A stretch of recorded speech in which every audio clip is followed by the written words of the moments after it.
Turabasuhuje mwese mukurikira ibiganiro byacu. Ikipe ya Rayon Sports ndetse n'ikipe ya APR FC zigiye gukinira umukino wa mbere kuri Stade Amahoro.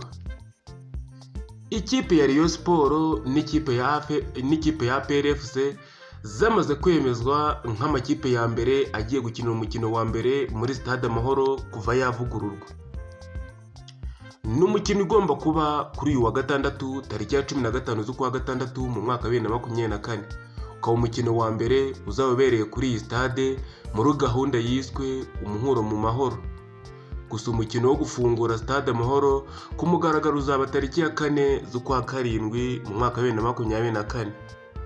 Muri uyu mukino wo kuri uyu wa gatandatu kwinjira bizaba ari amafaranga 1000 ahasigaye hose.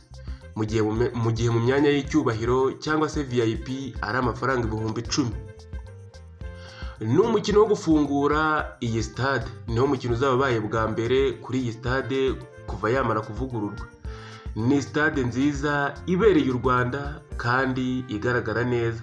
Mpamya neza ko iyi stade ari zimwe muri stade nziza mu karere ka Afurika u Rwanda ruherereyemo.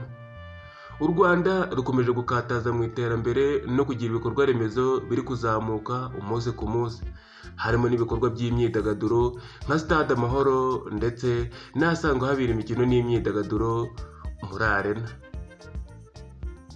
Uko u Rwanda ruzamuka mu iterambere niko n'ibikorwa remezo bigenda bizamuka, bikagenda bifasha abaturage ndetse n'abandi bakunda ibikorwa by'imyidagaduro, ndetse bikagaragaza isura nziza ku ruhando mpuzamahanga.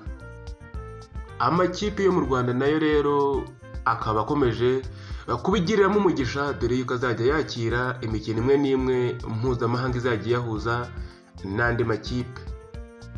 Ngibyo rero ibya Stade Amahoro n'ikipe ya APR FC na Rayon Sports bizafungura iyi stade. Mwakoze kudukurikirana, mwari kumwe nanjye Bikurimana Noel.